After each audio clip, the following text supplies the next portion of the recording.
Hi there.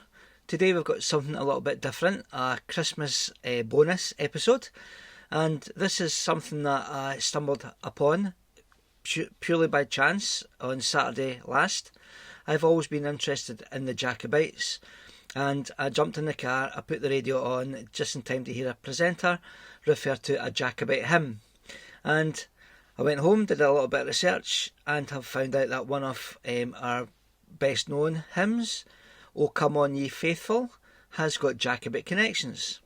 So although this is a little bit different from our last couple of videos about murders, I hope that you find this interesting.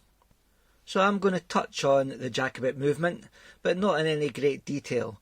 I will be doing a lot of videos in the future about the Jacobites because they play such an important part in Scotland's history. Okay, Scotland in the early to middle 18th century was the centre of a series of sporadic religious wars. On one side, you had the House of Hanover, headed by George I and then his son George II. Originally from Germany, the Hanoverians were invited to take the crown of the UK as they followed the Protestant faith. On the other side, the supporters of the exiled Catholic king, King James Stuart. Trouble started when King James the 7th of Scotland and 2nd of England, who was an ageing king with no Catholic heir, had a son in 1688. With the prospect of a continuation of the Catholic dynasty, and the country being mostly Protestant, some English nobles invited the King James's daughter Mary, who was a Protestant, and her Dutch husband, William the Prince of Orange, to come over to the UK and take the throne. With a lack of support, King James fled to France, and his supporters became known as Jacobites, taken from the Latin for James, Jacobus. The Jacobites took part in several uprisings, which saw fighting in Scotland, Ireland, and England. The first of these armed attempts to restore the throne to King James and his descendants took place in 1689. The largest uprising was in 1715, and the best known in 1745. Like any civil war, things are never black and white. The Jacobites tended to be Catholic or Episcopalian and believed in the divine right of kingship. The North East and parts of Perthshire were the Jacobite heartlands. Many Highland clans became involved in the Jacobite wars. Some clans fighting steadfast for one side, some changed allegiances over time. Families were split, with some supporting the Jacobites, some the House of Hanover. Nobles would sometimes send one son to fight for one side and another to fight for the other side. The Hanoverians tended mostly to be Protestant, but that wasn't always the case on both sides. And they got a lot of their support in Scotland from the southwest of the country.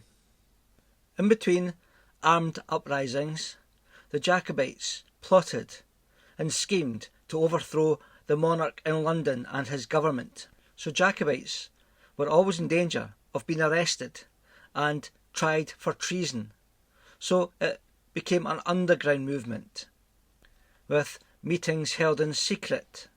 Also, secret symbols to indicate your allegiance, with the white rose, the rose of Scotland, being the main symbol the Jacobites used. The last Jacobite uprising took place in 1745 and ended with the crushing of the Jacobite army under Prince Charles Edward Stuart, known as Bonnie Prince Charlie, at the Battle of Culloden in April 1746. With this defeat, many Jacobites fled overseas. One man who escaped to France was called John Francis Wade. While in France, Wade is accredited with writing the hymn, "O Come All Ye Faithful," one of our best known and loved Christmas hymns. It was called in Latin Adest Fideles and was only translated into English in 1841.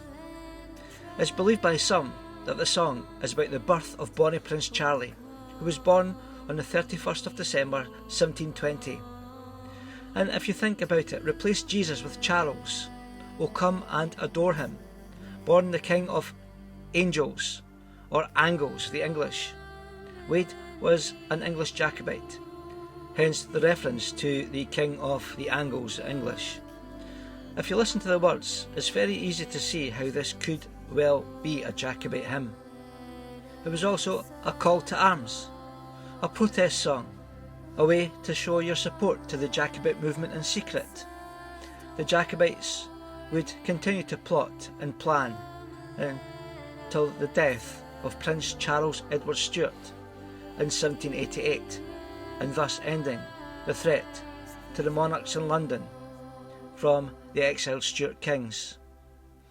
So next time you're in church and you're singing "O Come All Ye Faithful," just remember it's Jacobite connections.